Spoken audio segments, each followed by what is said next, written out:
Hey guys, it's Anise Lamar. Welcome back to my channel. So as you know, it is the winter time.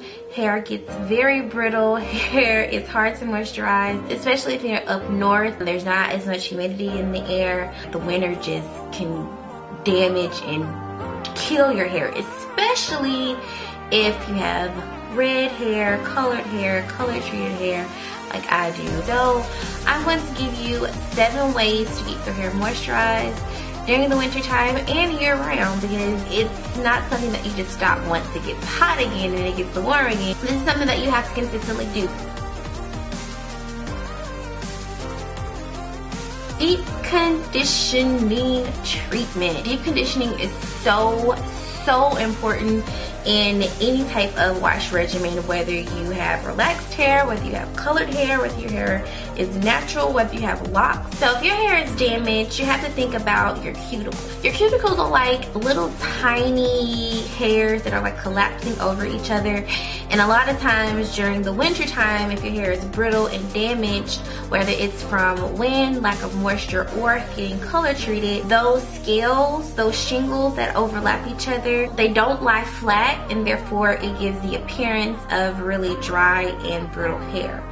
So to combat that, deep conditioning concentrates on those cuticles, concentrate on those overlap layers. And so what that's going to do is it's going to help those cuticles lay flat, which is going to give the appearance, and not just the appearance, but it's actually going to get into the deep layers of your cuticles and in your hair follicles, and give your hair moisture and help it lie flat so that it looks more healthy and alive and doesn't look dry and brittle. You can deep condition with a regular conditioner. They actually make deep conditioning treatments.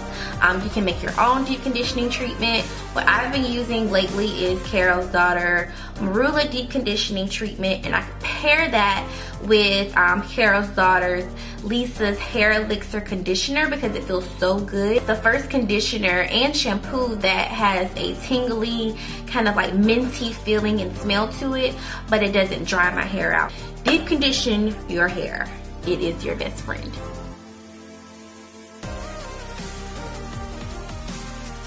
Hot oil treatment is also a great way to incorporate moisture. Basically what a hot oil treatment does, it adds shine and body and moisture to your hair.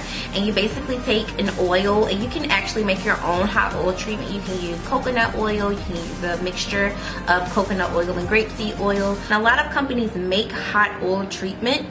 Carol's Daughter actually has a lot of serums, so you can actually heat those serums up. You can either boil some water, set it in there and let for maybe a minute or 2, or you can put it directly in the microwave. Take the hot oil and you apply it and you massage it on your scalp. Make sure it's not too hot. You don't want to scald your scalp. But it definitely penetrates the follicles, it definitely penetrates your scalp, and it has long-lasting benefits.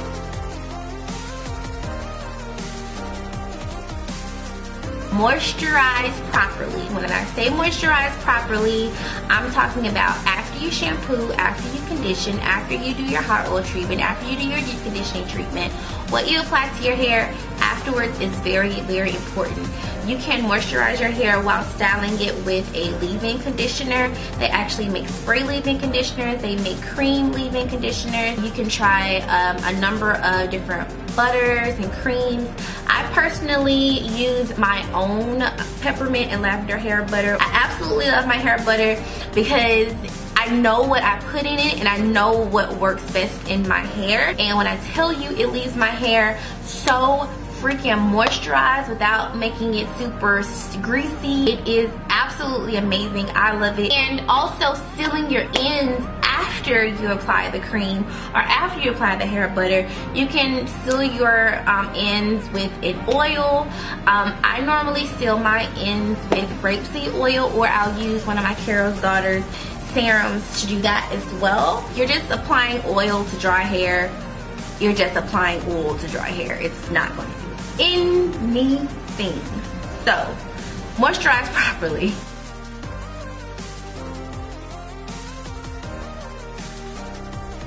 I am guilty of this. I notice the difference between when I don't do this step and when I do this step. Keeping your hair in a silk bonnet or hair scarf or sleeping on a silk pillow. I do not like sleeping on a silk pillow.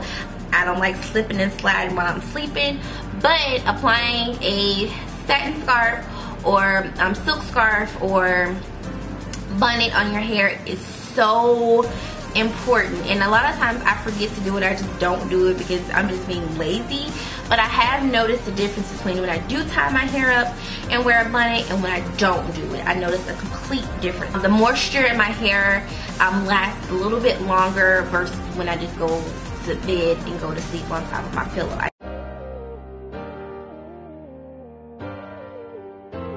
Steam treatments. I use the Cuberdo handheld steamer. You could use the steamer where you actually have to sit up under it. But basically what the steam is going to do is going to open up your pores. It's going to open up all of the goodness and allow the moisture to soak into your hair. Any type of steam is good, not only just for your hair, but it's good for your body. That's why they have steam rooms. It's good for detoxing. So you're basically detoxing. You could do it once a week. You could do it maybe bi-monthly. A really great way to add extra moisture into your hair without having to add extra products to your hair in between washes.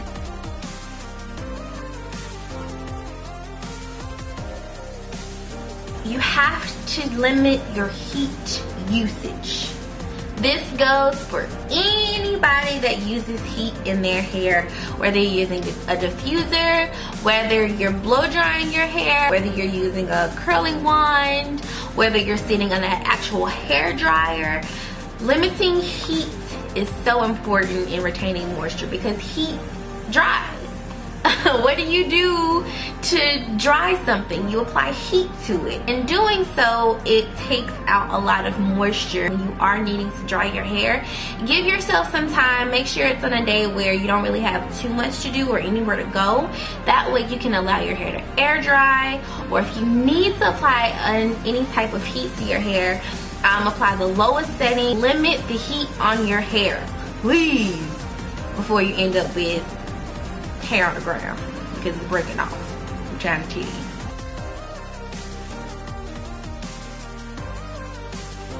I'm actually wearing number 7. Hats and protective styles. So whether you're wearing a lot of hats, whether you're doing a lot of turbans and wearing scarves in fashionable ways, whether you're wearing a wig, whether you're wearing Senegalese twists, whatever, any type of protective style really helps not necessarily lock in moisture in your hair, but it will help protect your hair against harsh winds, snow, sleet. It's gonna basically help protect your hair, which in turn can help prevent your hair from drying out in the wintertime.